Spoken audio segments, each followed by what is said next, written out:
Desde el vientre fui escogido en ti, me llamo el amor, de nuevo nací, recibido en ti.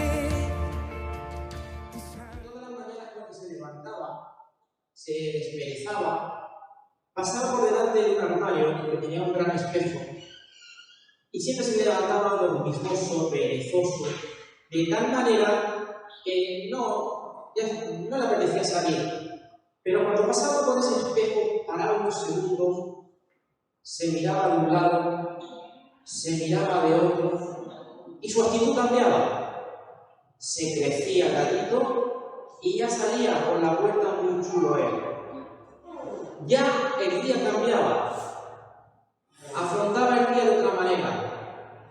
Incluso se atrevía a meterse, a desafiar a otros gatos más grandes que él, incluso a perseguir a otros animales porque se creía mucho más fuerte y valiente que los demás, mucho más poderoso que los otros.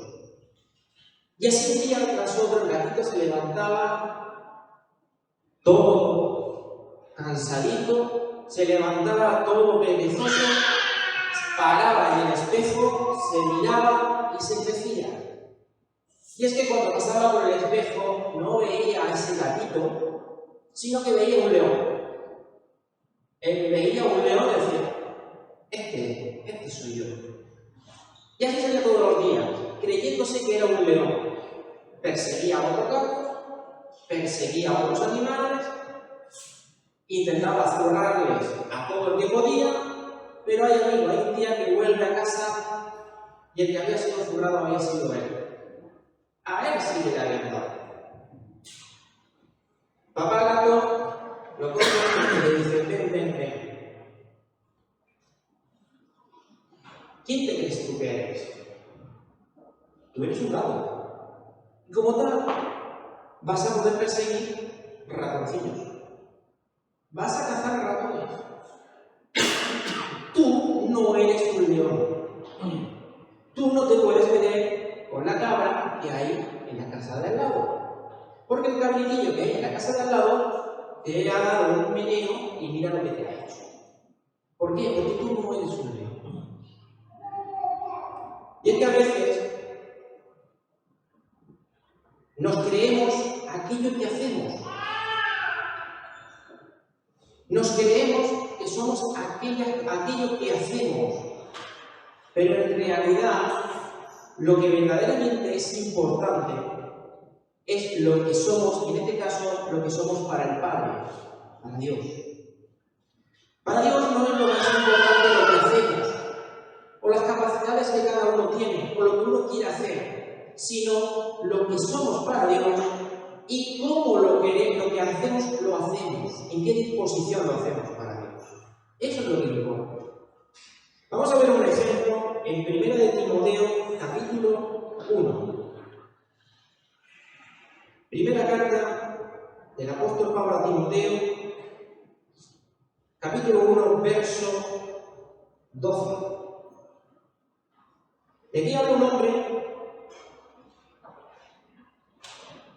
que actuaba de una manera la cual él se creía que estaba haciendo lo correcto, pero en realidad eso que él se creía que estaba haciendo lo correcto para Dios, resulta que no valía nada para Dios. No valía en absoluto para nada. Estaba esforzándose, estaba trabajando, supuestamente trabajando, y estaba supuestamente haciendo cosas para Dios, las cuales Dios estaba rechazando. En el Antiguo Testamento vemos muchos ejemplos en el cual Dios le dice al pueblo, escucha, todos los sacrificios que estáis haciendo no valen para nada. Bueno, se quedaron todos de piedra. Y a veces decimos que bueno, es que, o incluso oímos, no, es que la Biblia, todo eso se ha quedado anticuado, todo eso se ha quedado aparte, todo eso ya no tiene nada que ver con este tiempo, con estos tiempos modernos. A veces hacemos cosas que creemos que son agradables para Dios, para creernos y sentirnos bien, pero que no sirven para nada, porque Dios no lo quiere, no lo acepta. Porque Dios está demandando otra cosa muy distinta en cada uno de nosotros. El apóstol Pablo escribe en la primera de Timoteo, capítulo 1, verso 12, dice: doy gracias al que me fortaleció, a Cristo Jesús nuestro Señor, porque me tuvo por fiel, poniéndome en el ministerio, habiendo yo sido antes blasfemo, perseguidor e injuriador, mas fui recibido a misericordia porque lo hice por ignorancia e incredulidad. Pero la gracia de nuestro Señor fue más abundante con la fe y el amor que es en Cristo Jesús. Señor, yo te doy toda la gloria, la honra y la alabanza. En esta hora, Señor, la presentación, la exposición de tu palabra, Señor, es con un propósito: que tú seas el que salga glorificado, que tu Santo Espíritu sea el que gobierne, el que haga, Señor, que esa palabra se quede afianzada en nuestros corazones, y que tú, Señor, seas el que lo hagas en entendimiento y que te muevas con libertad en cada uno de nosotros. Que nos hagas entender y comprender que tú eres soberano sobre nuestras vidas y que tú eres nuestro Dios y nuestro Redentor. Gracias por todo en el nombre de Cristo Jesús. Amén y amén. En el versículo 12 lo primero que vemos, el primer término que vemos es fortalecimiento. Y Pablo dice: doy gracias a Dios porque me fortaleció. Si vemos y estudiamos la figura de Pablo a lo largo de toda su historia, ¿cómo podemos ver, cómo podemos intentar comprender o entender que un hombre de la fortaleza, un hombre con el carácter que tenía, con el dominio y el poder que tenía Pablo, encima está diciendo: doy gracias al que me fortaleció? Un hombre que tenía un reconocimiento público, un hombre que tenía una capacitación intelectual, un hombre que tenía unas acreditaciones para perseguir, para matar, para hacer lo que quisiera, tenía poder para ello. Un hombre poderoso, y sin embargo aquí está diciendo: doy gracias al que me fortaleció, a Cristo Jesús. ¿Por qué dice doy gracias al que me fortaleció? Porque su vida tuvo que dar un cambio radical. Todo lo que él hacía, persiguiendo, obteniendo cartas para perseguir a los cristianos, a aquellos primeros cristianos, y perseguirlos incluso fuera de las fronteras de aquel territorio, todo lo que él creía que estaba haciendo bueno para Dios y que era aceptable para Dios, resulta que eso no es para nada. Y Pablo tuvo un encuentro personal con Cristo. Pablo tuvo un encuentro personal que le cambió la visión y la manera de percibir el Evangelio. Y el Evangelio no es una religión para seguir haciendo rituales. La religión no es el Evangelio no es una religión que te obliga a hacer cosas.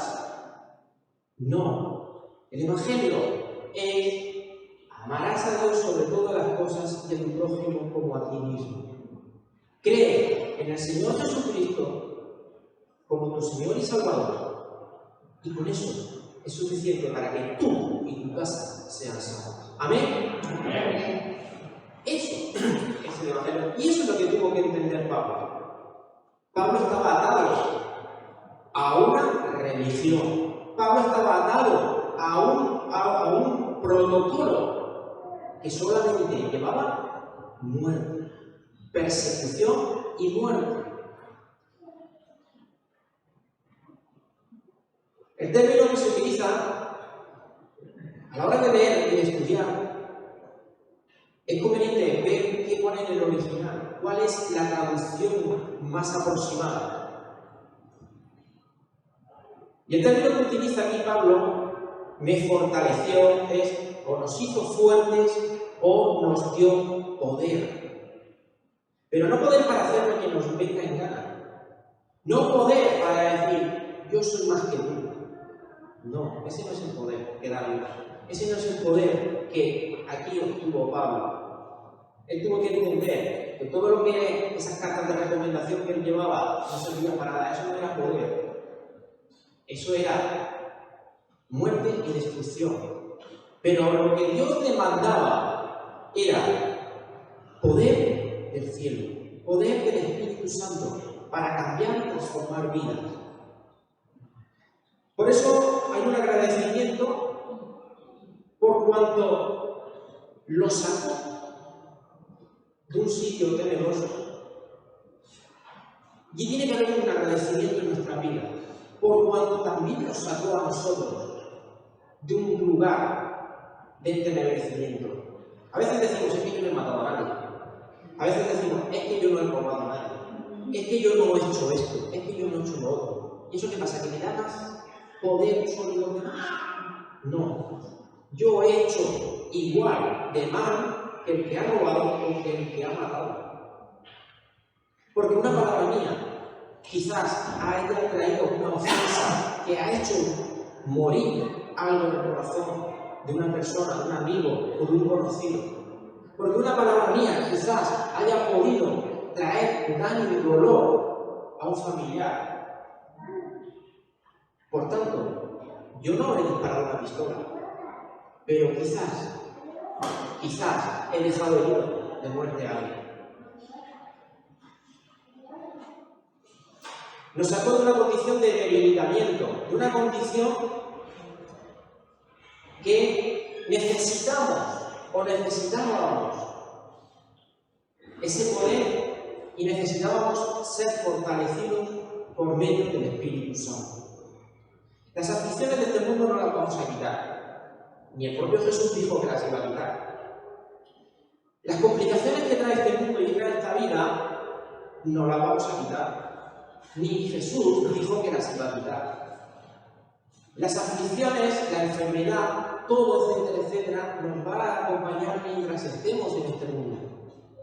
Pero sí que es cierto que de ahí, de ese lugar tenebroso en el cual nos vamos a afligir, nos vamos a debilitar, nos vamos a venir abajo anímicamente, Dios nos va a sacar, nos va a fortalecer por medio del Espíritu Santo. ¿Amén? Amén. El pecado está al acecho. Y el pecado te está acechando a ti y me está acechando a mí todos los días. El pecado debilita, adormece y confunde las tres cosas. Y podemos hacer la lista mucho más extensa. Pero a Pablo lo debilitó, lo adormeció y lo confundió. ¿Por qué lo debilitó a Pablo? El pecado debilita porque quita el deseo de buscar a Dios. Cuando nos quita el deseo de buscar a Dios, cuando nosotros no tenemos en nuestra vida ese deseo de buscar a Dios, de decir, Señor, mira, pongo mi proyecto, el que sea de mi vida, delante de ti, para que tú seas el que me guíe, el que me gobierne. Cuando nosotros no buscamos a Dios para que esté con nosotros, guiando cada paso en cada área de nuestra vida, nos vamos a ir debilitando, nos vamos a ir decantando por el pecado que va a ir debilitando nuestra vida y alejándonos de Dios. Por tanto, va a haber una indefensión. Nadie nos va a defender de esa situación. El pecado dice que adormece. Adormece porque quita la necesidad de alimentarnos. A que cuando estamos muy cansados, nos acostamos a dormir un poquito la siesta o lo que sea, luego cuando estamos tan cansados no tenemos ni ganas de comer. Preferimos no comer y acostarnos y descansar un rato, ¿verdad? Ese adormecimiento impide que haya una buena alimentación y por tanto una fortaleza física, en este caso espiritual. El pecado va a quitar la necesidad de buscar el alimento en la palabra de Dios. Cuanto menos queremos.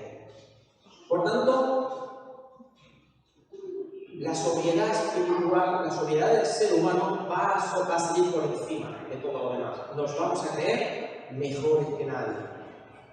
¿Por qué? Porque no nos sometemos a lo que Dios ha dicho. Porque no nos sometemos a la voluntad perfecta de Dios. Porque Dios no va a tratar a unos mejor que a otros. No. Mírate en el interior de tu corazón. Y quizás haya algo que digas, yo no soy digno de Dios. Pero eso es lo que el diablo ha puesto en tu mente. Porque Dios no piensa así. Blas, tú en tu casa, con tus 2 hijos que tienes actualmente, uno hace una calima y el otro se porta muy bien.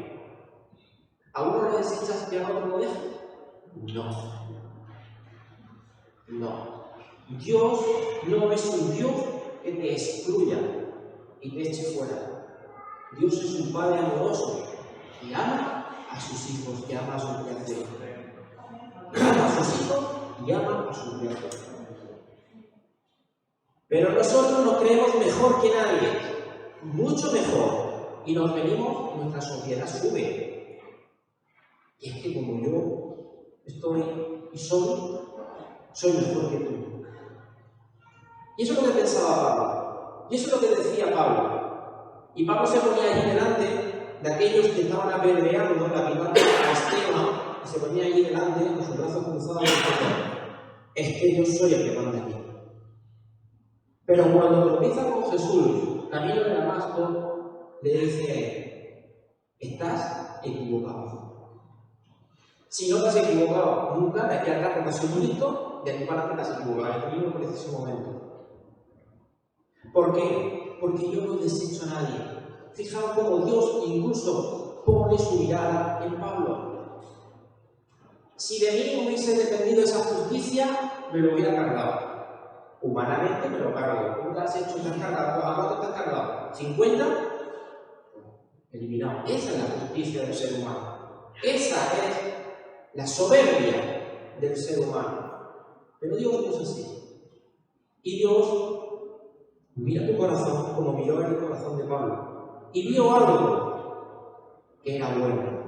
Algo que estaba desde el principio de la creación, cuando Dios creó al primer hombre, al primer ser humano. El pecado confunde el deseo con la necesidad. Y me explico. Los deseos de hacer cosas para Dios, de creer que lo que estamos haciendo es lo correcto para Dios, que Dios se agrada con todo lo que yo hago para Dios, que todo mi esfuerzo, que todo lo que hago por mí mismo es lo mejor y es lo que Dios necesita. Sin embargo, todo eso es una desorientación espiritual tremenda, porque eso no es así. Porque Dios no miró lo que Pablo estaba haciendo. Pablo lo que hacía era por Dios y para Dios, según él. Dios mira algo más. Mira lo que hay en tu corazón. Y es esa semilla que hay desde el principio. Pablo agradece primeramente que Dios lo sacara de ese debilitamiento, de esa situación, porque él entendió, con todo el poder que yo tengo, con todo el poder que el hombre me ha dado, yo soy débil en la fe, soy débil espiritualmente, soy débil, porque yo no soy mejor que otros. Y eso lo entendió ese camino el camino de Damasco, cuando cayó delante de la presencia de Dios. Yo no soy mejor que nadie. Entendió en lo más profundo de su corazón que todo lo malo que estaba haciendo y todo lo malo que había hecho, eso había sido perdonado por la misericordia de Dios. Por eso he dicho, si nos miramos en lo más profundo de nuestro corazón, quizás haya algo que nos dice, no eres digno de la misericordia de Dios. Y eso es un engaño del diablo. Porque sí eres digno de la misericordia de Dios. Porque Dios tiene misericordia de mí y tiene misericordia de mí. Hayas hecho lo que hayas hecho. Debilitado en la fe, aun siendo un gran fariseo o un gran estudioso de las Escrituras, resulta que estaba debilitado, sin convicción, sin esperar lo porvenir de Dios. Eso es la fe. Él no había entendido ese término. adormecido por el pecado porque había odio en su corazón. Por tanto, Dios no estaba ahí en ese corazón. Y estaba confundido por ayudar a Dios a eliminar a aquellos cristianos. Y a veces nos sentimos nosotros los mejores secretarios de Dios. Nos creemos los mejores ayudantes de Dios. Porque si hay alguien que nos cae mal, en vez de dejar a Dios, vamos nosotros y lo eliminamos. Ahí está algo que vais a lograr. No, soberbia del hombre. Soberbia del hombre. Pablo te pone el cambio espiritual, esa transformación que Dios hace, que Jesucristo hace en su corazón, la antepone al trabajo que tenía que hacer en la obra de Dios. Hace un parón. Dios le obliga a hacer un parón y decir, no, para, no hagas nada. Es preferible que no hagas nada, pero sí que tu corazón sea un corazón renovado, un corazón que acepte ese sacrificio en la cruz, porque también ese sacrificio en la cruz fue por ti. A pesar de todo lo que haces, a pesar de todo lo que has hecho, ese sacrificio en la cruz fue para perdonar tu vida.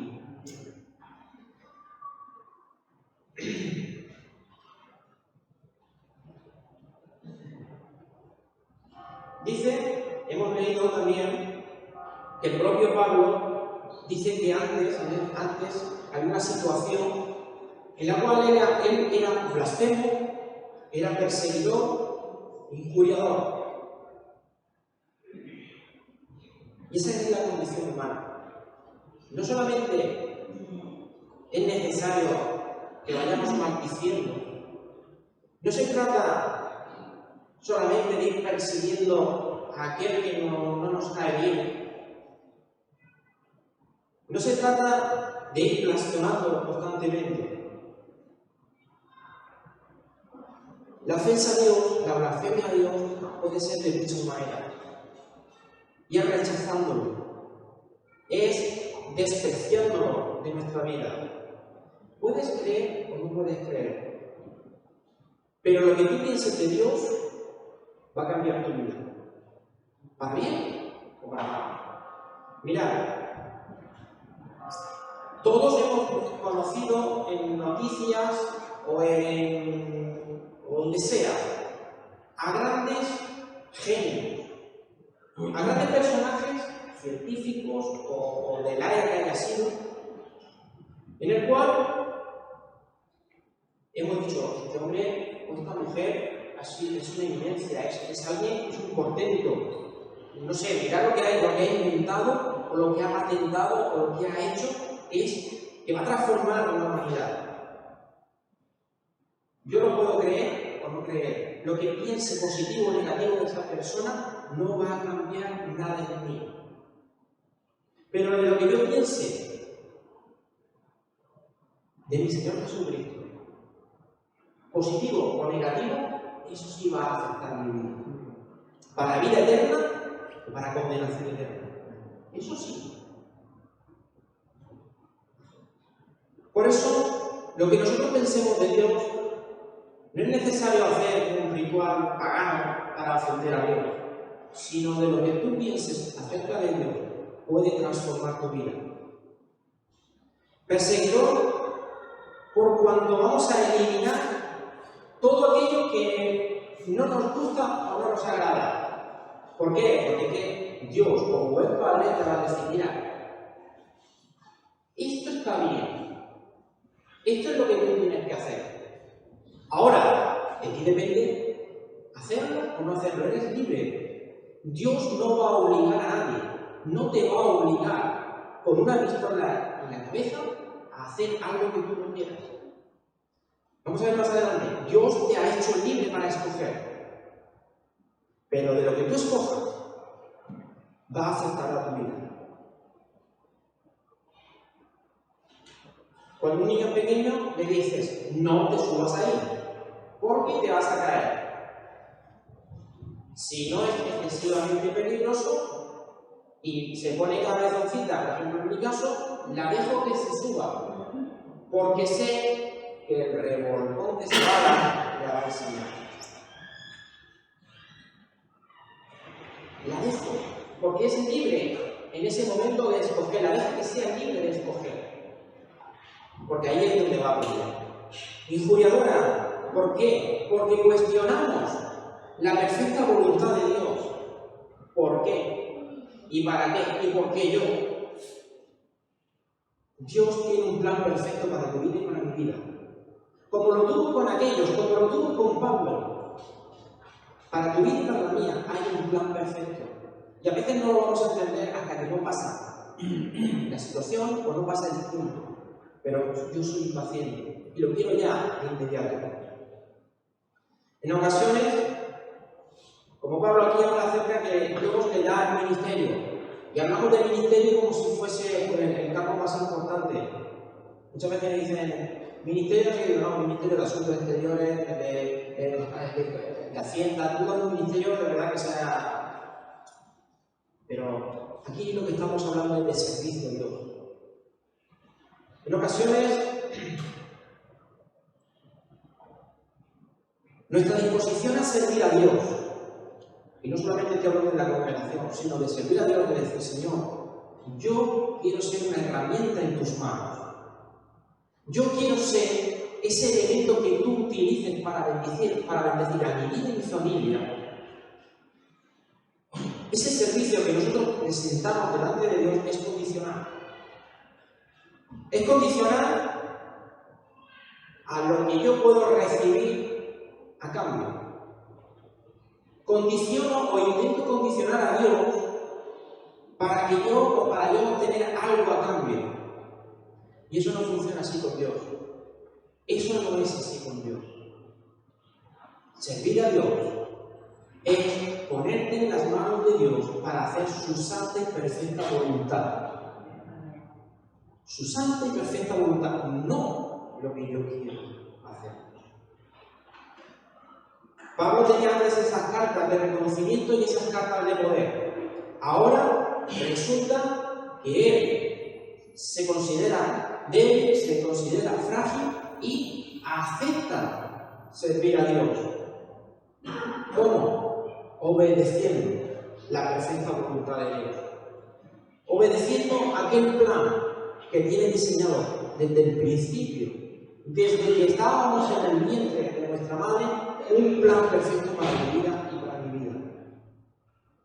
Un plan perfecto.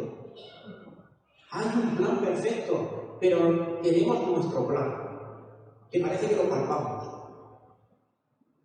Ahí es cuando viene ese fortalecimiento por el cual Pablo da gracias. Señor, gracias. Gracias porque me has fortalecido. Gracias porque por tu misericordia mi fe se ha, digamos, como agrandado y he podido sentir tu amor. Donde tú y donde yo hemos podido ver que no somos dignos de la misericordia de Dios, ahora resulta que por el amor de Dios sentimos que somos abrazados por nuestro Padre Celestial. Somos abrazados. Hemos cantado una de las canciones de adoración. Señor, envíame a mí. Pero no se trata de que me envíes a África. No se trata de que me envíes a... Eso está bien para un llamado especial de misiones. Envíame a mí a ser un buen siervo. A ser un buen siervo, ¿dónde? Primeramente en mi casa. Primeramente en mi familia, primeramente con los que me rodean. A no ser yo ese soberbio que vaya por encima de los demás.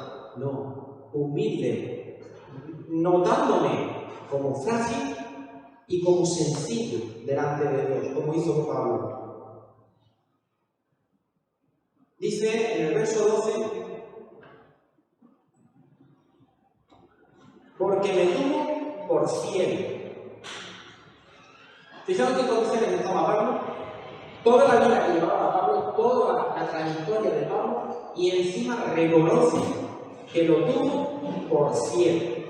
Lo tuvo por alguien distinto, porque algo en su corazón haría distinto y nadie lo había visto. Ni siquiera aquellos propios cristianos que eran perseguidos, que algunos quizás se volverían con una mirada como diciendo: ¿por qué no puedo? Si no, sí me vuelvo para ti. El fortalecimiento en la vida de Pablo vino cuando lo tuvo por fiel. Ahí es cuando él se engrandeció. Ahí es cuando él se fortaleció. Ahí es cuando en su vida también hubo un cambio transformador. Ya no miraba a los demás con soberbia. ¿Por qué? Porque entendió perfectamente que Dios estaba por encima de todos y a él no lo había mirado con soberbia. Lo que no quieras para ti, no lo hagas por demás. Si yo no quiero que me miren con soberbia, si yo no quiero que me miren por encima como una migaja de pan, yo no debo de mirar con soberbia por encima de otros. Porque yo no soy más que tú, ni soy más que nadie. Y Pablo eso lo entendió. Porque no se trata de lo que hagas o lo que haces. Se trata, y lo que importa para Dios es con qué corazón lo haces. Con qué disposición estás presto a los pies de Cristo. ¿Con qué disposición hay en tu corazón viendo ese sacrificio que hizo Jesús? Él podía haberme mirado a mí por encima del hombro y con soberbia, porque Él era Dios, porque Él es Dios. Sin embargo, dice su palabra que se humilló hasta lo sumo, hasta la muerte y muerte de cruz. Por ti y por mí. Para quitar aquello que hay en nuestro corazón, esa migaja que hay que nos dice: no eres digno de la misericordia de Dios. No soy digno de la misericordia de Dios. Sí, mira lo que hizo Dios por mí. Mira lo que hizo por ti. Una cruz. Una cruz. Cuando entendemos esta posición, es el momento en el cual nuestra soberbia explota. ¡Bum! Es como un globo. Esa soberbia explota, desaparece, se desintegra de nosotros, porque hemos entendido el principio de la humildad delante de Dios y de su amor hacia nosotros. Cuando aceptamos lo que somos para Dios, cuando aceptamos lo que somos para Dios y no ponemos como prioridad y anteponemos las cosas que hacemos para Dios. Mirad, a mí me podrán dar todos los platos que quieran y yo, como soberbio, cogerlos todos y llevar aquí más insignias que un coronel. Pero ¿de qué me sirve a mí eso? ¿De qué me sirve a mí eso si yo no he entendido el principio de sometimiento y de amor y de misericordia de Dios? ¿De qué me sirve? De soberbia. De ser un hombre soberbio. Dice que con esta actitud, con esta perspectiva, Pablo cambió. Cobró ánimo, cobró poder, cobró fuerza. ¿Cuándo? Cuando lo tuvo por fiel. Y fiel, cuando se extrae la palabra del original, del griego, no voy a entrar en términos ahora de griego ni nada de eso, pero cuando se extrae el significado, la esencia de la palabra fiel, tiene un significado muy importante y de mucho peso. Porque hablamos de que esta persona es fiel, es que tengo un amigo que es fiel, es que esta persona tal. Pero cuando se hace la traducción de este término, en este pasaje, es digno de confianza. Y así con esos ojos y con esa actitud fue como lo miró Dios a Pablo. Digno de confianza.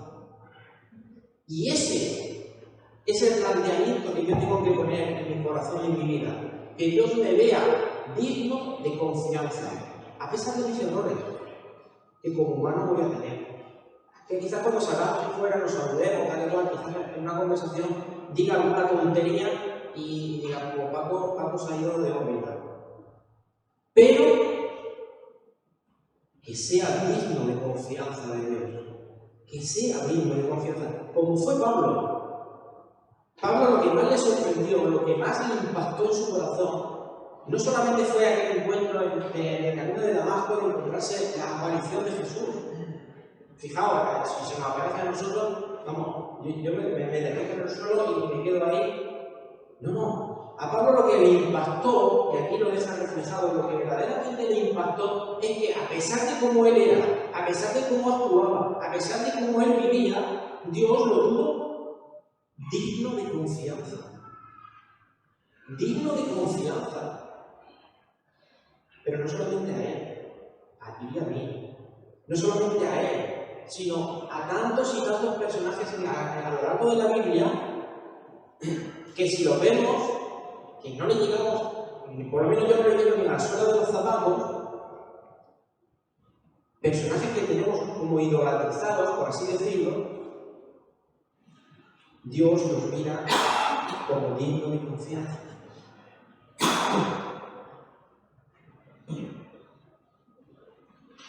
Digno de confianza, a pesar de todo lo que Pablo había hecho.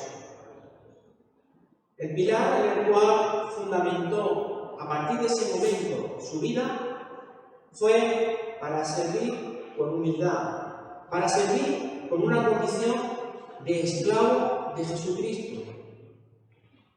Y hoy, en los tiempos que vivimos tan modernos, nos oyen hablar acerca de esclavos y dicen, mira, es que pobrecitos, sí que tienen que vivir sujetos y amarrados a una secta, a esos locos que se reúnen los domingos ahí en la avenida Juan 23 y viven esclavizados, que son esclavizados. No. El término esclavo aquí es muy distinto al término esclavo que se utilizaba antiguamente para someter a una persona. Dios no tiene esclavos.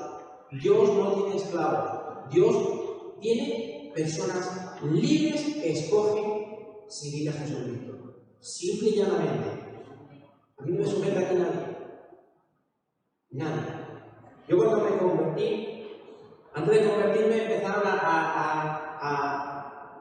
era un sermón por la mañana, un sermón por la tarde, un sermón por la noche y en madrugada un sermón, por si acaso. Si me despertaba a medianoche, como sermón. Eso para que vaya preparado. Yo tenía que vivirlo por mí mismo. Me da igual que me cuenten lo que yo quiera. Viene a hablar, me cuenta la Biblia entera, desde el Génesis hasta el Apocalipsis, y digo, bueno, hablar. Perfecto, te lo sabes muy bien. Vale. A mí déjame. Y esa era mi actitud. ¿Hasta qué? Hasta que Dios me dijo, ven Paco, ven, te voy a contar yo el sermón, a ver cómo actúa. Y cuando él me lo contó, dije yo, ahora sí. Yo he sido el más incrédulo de todos. El más receloso, por así decirlo, de todos. No me he tragado todo lo que me han echado, ni todo lo que me echan me lo trago. Me lo tengo primero lo tengo que digerir yo, me lo tengo que estudiar, yo tengo que hablar con el jefe. Y cuando hablo con el jefe, me dice, Paco, ahora que yo sí. Ahora sí. Esa es la actitud que Pablo entendió. La actitud debe ser sumiso y esclavo de Jesucristo. Dios quiere tener fieles dignos de confianza. Lo que no quiere es tener fieles soberbios. Eso es lo que no quiere. Pero fieles dignos de confianza. Personas que con errores, con dificultades, con tropiezos, con caídas, que se caen, que tropiezan, que te levantan, pero digno de confianza. Eso es lo que Dios quiere. Eso es lo que busca Dios. No quiere más. Y por último, voy concluyendo, en el versículo 14 dice que puesto en servicio, es decir, una gracia mayor, es decir, algo iba a obtener. Dios le iba a dar algo, no por lo que había hecho, sino simplemente porque a Jesús le apeteció. Y es el regalo de la gracia. Y a Jesucristo, le apeteció regalártela a ti y regalártela a mí. le apeteció, le dijo, esta es mi gracia, bástate con ella. Esta es mi gracia, ahí la tienes. Este es el regalo que yo te doy. La gracia de la salvación. El término siervo, esclavo, no es como lo entendemos nosotros en la antigüedad o en algunos países que se siguen utilizando para someter a las personas, para que te hagan un trabajo, para someterlos, para que tú te puedas enriquecer. No, no es ese el término. El término ser siervo o esclavo que se utiliza es un término que cuando se traduce la palabra, hay varias palabras en griego para ese término, es un término de dignidad y de libertad que utilizan para la figura de Moisés. Lo vamos a leer rápidamente, lo voy a leer en Hebreos, capítulo 3, verso 5. Moisés, a la verdad, fue fiel en toda la casa de Dios, como siervo para testimonio de lo que se iba a decir. Pero Cristo como hijo sobre su casa, la cual casa somos nosotros, si retenemos firme hasta el fin la confianza y el gloriarnos en la esperanza. Aquí habla de la fidelidad de Moisés, como siervo, pero no como, y utiliza el término esclavo, pero no como esclavo de estar sometido, porque Moisés, precisamente, como príncipe de Egipto que fue, entendía y sabía perfectamente cuál era el término de la esclavitud. Mejor que él, nadie. Él fue príncipe de Egipto. Por encima solamente estaba Faraón. Pero sin embargo, él entendió perfectamente aquí el término fiel.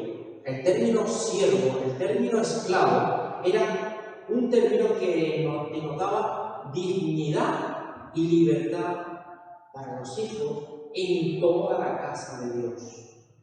Y tú y yo somos hijos en la casa de Dios. Tú y yo somos hijos. Somos esclavos, pero con dignidad y con libertad. Con dignidad y con libertad. Porque Dios te da dignidad y libertad. Una gracia mayor no son los puestos, no son los reconocimientos, no son, como digo yo muchas veces en el seminario, digo, tú estás aquí en primer curso, ¿tú qué quieres? ¿La chapita? Tú dímelo que yo te hago una chapita como tú quieras. Ahora, si quieres profundizar en las escrituras, si quieres aprender, eso es otra cosa. La gracia mayor es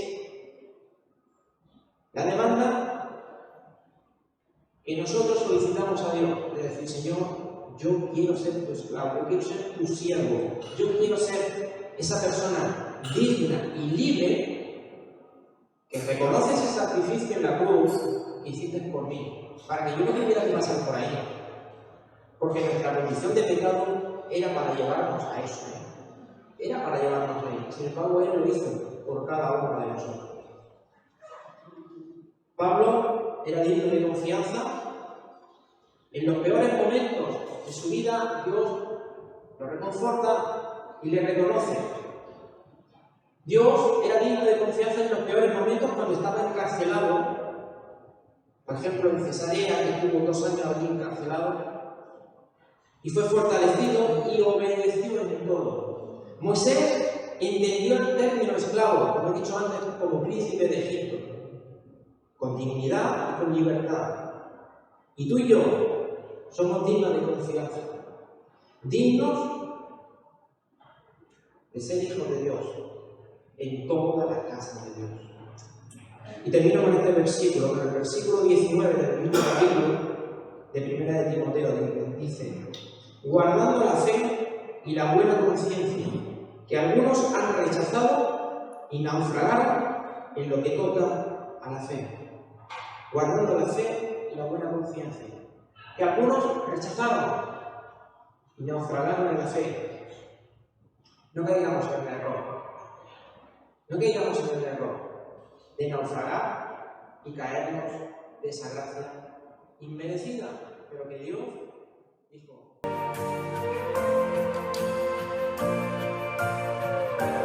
Desde el vientre fui escogido en ti, me llamo el amor, del amor nací, recibido en ti, tu sangre en mí fluyó, ya no soy un esclavo del temor, yo soy hijo de Dios, ya no soy un esclavo del temor, yo soy hijo de Dios, ya no soy un esclavo del temor, yo soy hijo de Dios, ya no soy un esclavo del temor, yo soy hijo de Dios. Na, na, na, na.